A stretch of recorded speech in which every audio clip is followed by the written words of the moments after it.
my friend Christy, who had neck surgery recently and is looking for a little bit of movement she can do without it being so much upper body based. So we just had upper body. I think I posted that yesterday. So this one is going to be just a nice, light, gentle opening, hopefully, for the lower body. So join me, friends. It's not just for Christy, it's for everybody. As with any sequence that I write, hopefully we can all find something in that sequence. So actually, before I get rid of that blanket, I'm going to suggest this for everybody. This is a really nice modification. If it doesn't work for you, don't do it.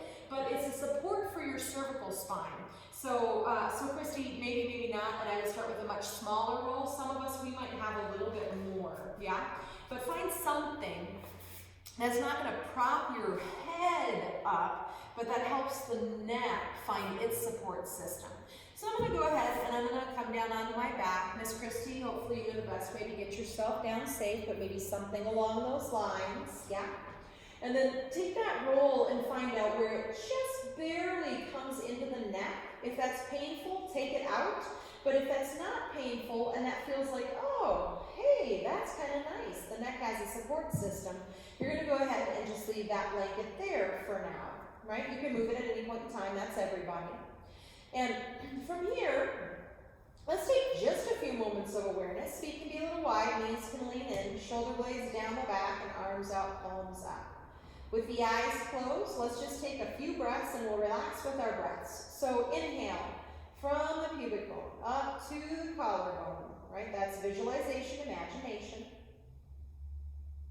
Exhale from the collarbone all the way down to the pubic bone. So that's the breath. So now we're going to keep doing that breath, wave breath. Inhale, filling all the way up. And this time with your exhale, release all the muscles of the face. Again, inhale, filling up from the base of the belly, the pubic bone to the collarbone. With this exhale, release your neck, right? Shoulders through the arms, hands, and fingers. Inhale, filling up.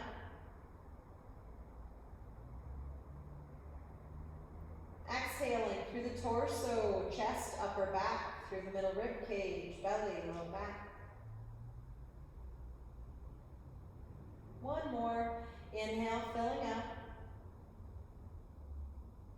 And with your exhale, releasing hips through the legs to the feet and the toes. So let's leave our arms out of it for just a moment. Let's walk the feet back in if they were wide. And using a little bit of abdominal muscles, I'm going to go ahead and I want you to bring that right knee in towards the chest. Now, if you can bring your hands up without your shoulders lifting way up off of the ground and rounding, right? And you can bring them behind the thigh, you're going to go ahead and you're going to do that. But keep those shoulders, the neck, everything nice and soft and long. And you can go ahead and bring that knee a little bit in and maybe straighten the arms a little bit and move it away. Again, if any of this starts to go to the neck and causes any kind of pain, I would concentrate on keeping the low back long, right, and the natural curve of the low back, and just gently bring the knee to whatever point that is and stay in stillness. Now, with our hand behind that thigh, we're going to reach that right heel up to the sky. The point is not to straighten the leg, but rather, as we start to straighten the leg or work it towards straight, can we find a place where the back of the leg gets an opening, yeah? Now let's point our toes and flex our foot, soft jaw, soft neck. Point our toes and flex our foot, soft shoulders. One more time, point the toes and flex the foot. And go ahead and circle that foot a couple of times while we're here. Go the other direction. And then bend that knee. You're going to let your left arm come out to the side, either teed out or arm by the side. Either one works. The right hand can kind of come behind that thigh, behind the knee on the right thigh. Take an inhale with an exhale. Let your right leg move over to the right and your left knee move over to the left. And inhale back up. And exhale. Again, we're keeping our spine long. We hopefully have the natural curve of the neck and the low back intact. Bringing that back up. And then we're going to move over and we're going to pause if it's okay. And we're going to start to reach that right heel out, straightening that right leg any amount. It doesn't have to straighten all the way. Push from the inner groin through the inner heel. Keep the neck soft, the shoulders soft, the jaw soft. Bend the knee and bring that back to neutral. Let's put that foot down on the ground. Pause. See if your lower right body feels any different than your lower left body. Soften the arms. Soften the shoulders, the tongue, the jaw, the neck. Using abdominal muscles first. Don't bring the arms up yet. Use the abs and start to bring the left leg in towards the body. Assuming that you can keep your shoulders on the ground and keep everything soft. You might interlace, you might use a strap or a belt or whatever. You might just leave the arms down the whole time, ensuring the upper body stays out of it. Now, if it feels okay, maybe not, you might rock the knee a little away and then rock it back in. Again, try to keep those shoulders pretty soft and still. Don't let them round up to do this. It doesn't have to be that big of a motion. The smaller, the better right now. Yeah? I don't know if any of you are familiar with Moshe Feldenkrais, but he worked wonders for all kinds of different people, and so much of what he did was the basis of it were these soft, slow movements that started to change the neurological pathways in our brain, as well as our physical patterns, right? That's how you change your physical patterns. It's not moving your physical body different. It's letting the brain wire and fire differently, right? So now you're going to go ahead and you're going to keep that heel up. And then you're going to point your toes and flex your foot. And point your toes and flex your foot. Point your toes and flex your foot. And then go ahead and circle that foot. And circle it the other way. And you know, just food for thought. Try not to turn your head to look at the screen. Hopefully you're following my voice. And it doesn't matter if you're doing exactly what I am. If you're stretching and you're feeling good, fantastic. Bend the knee. Left hand can stay behind the thigh. Right arm can come down by the side a little bit or tee out, whatever feels best. And then your left knee moves to the left as your right knee moves to the right. Bring that back up. And left knee to the left, right knee to the right. How soft can you keep your upper body? And this is a question not just for anyone with neck injuries, right? This is so many of us who hold tension there. And when we start to realize, oh, it's always clenched, no wonder. Once you get out, you're going to go ahead and you're going to let that left leg start to work towards straight, whatever that means in your body. Lengthen, lengthen, lengthen. Soft neck, soft tongue, soft jaw. Bend the knee. Bring the legs back in, put the feet on the ground. So let's do one more, and Ms. Christi, this is a maybe. I don't know for sure, but this is for the upper back, and hopefully it'll be a nice gentle way to get in the upper back without hurting the neck, but maybe not. Reach your arms up, bring your palms towards each other, shoulders start softly on the earth. Now you're going to go ahead and you're just going to start to reach the right shoulder up off the earth or the right fingertips towards the ceiling, yeah? And come back down. Now that might be a centimeter. Maybe it goes a little further. Where is your edge?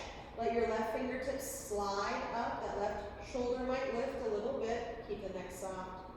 Coming back down. Don't do this if this isn't right for you. Otherwise, I'm going to do 2 more on each side. Neck stays soft. You might have a lot of protectionism in your neck, and that's everybody. Left fingertips. And does your neck start to grab on when you go to do this motion? Can you keep the neck out of it?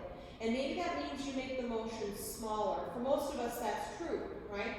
Right fingertips up. Go right before the neck wants to hold on and work from that place. Start to retrain those neurological pathways. Left fingertips reach up. Soften back down. Bring the arms down. If it's okay to tee them out, go ahead and tee them out. And then just briefly, right, uncurl your fingers. I'm not sure if that's a great way to say it, but try to flatten the back of your hand down to the earth. And then I want you to imagine that I so very gently, myself and one of my other friends was on either side, and we had your wrists, yeah? And we very gently gave traction to the wrists. So imagine us pulling gently those shoulders, right, so that the ball would really gently move out away from the socket. And you might reach through your fingertips actively to find just the beginnings of this. Don't be too wild with that motion. Keep the neck soft. Let that go. Bring the arms down, a little bit out from the side. We're just going to start there. That's our first little foray into that lower body release with that upper body activity. Or neck activity, I should say. Let's still take just a few moments here, see if anything feels differently in the body, anywhere. Legs can extend out to straight, but when they do, just notice what happens to your neck curve, right? Does the back of your skull get pulled up to the back of your mat, and does your chin move towards your chest, or are you missing some of your neck curve? And you know what feels best. I'm only making suggestions. Notice where it is that you feel like you have the most natural, the softest, right, place for your neck.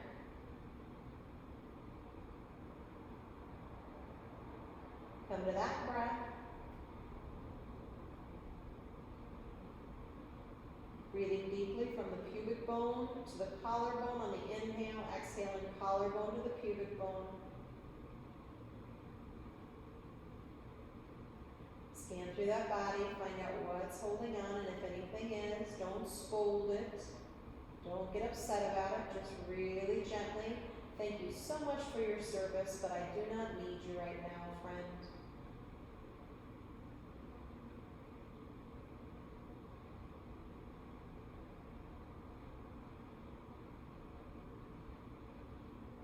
And Miss Cristi, I'm not sure where you are with the turning of the neck, so you may not join us for this, but any of my friends, if it feels okay, without lifting the head, might gently let the head just really gently softly move to the right. That doesn't have to be a big move. That can be super tiny. Back to center, and really gently, small move to the left. You might just notice what engages to do that, what doesn't, yeah? One more time if that feels okay in your particular neck. Back to center and over to the left. Back to center. To come out of this, again, Cristi, you may know another way that's better for you, but I'm going to talk my friends out and you can always try it. You're going to bring that right arm up. It can be teed out, a saguaro cactus out to the side or reached all the way over. I'm going to saguaro cactus is going to be my suggestion. You can bring that hand in by the side of the head just in case that neck needs help. Now, as the feet come together a little bit, you're going to go ahead and as the knees move to the right, lift the left shoulder at the same time so the whole spine moves in unison. Soften. Head might be under that neck. Hand might be under the head to support the neck. Let that head be as heavy as it can be without causing pain, but let the right hand also help, right? So I push into the left palm, that right hand, the elbow can stay on the earth until it can't, right? To help the head up until I feel secure, to bring my hands down, to lift myself up, to come to a seated position or a kneeling or standing or whatever you need, but just take a moment and just tune in and see, how did that feel? Did I push my body too far? Did it help release something but not something else? Energetically, how do you feel? Maybe working slowly, and with that beautiful breath, we started to calm that central nervous system down. Palms together at the chest. Miss Cristi, you are not going to bow your head. No one else who has neck injuries they're dealing with. But if it's okay, you might bow the head in just gingerly, right? Think of it more than bowing the head or dropping the chin towards the chest. Think of it very gently, right at the base of the skull. Let that skull just really gently reach up so the back of the neck lengthens a little bit. Play with that line. And let's be so very grateful to these physical bodies, all of the stuff they go through, and they're still getting us through. Thank you, bodies. Namaste, friends. And again, today I'm not going to bow in honor of keeping that neck long for any of my friends who might need that. You do what you need. You do you.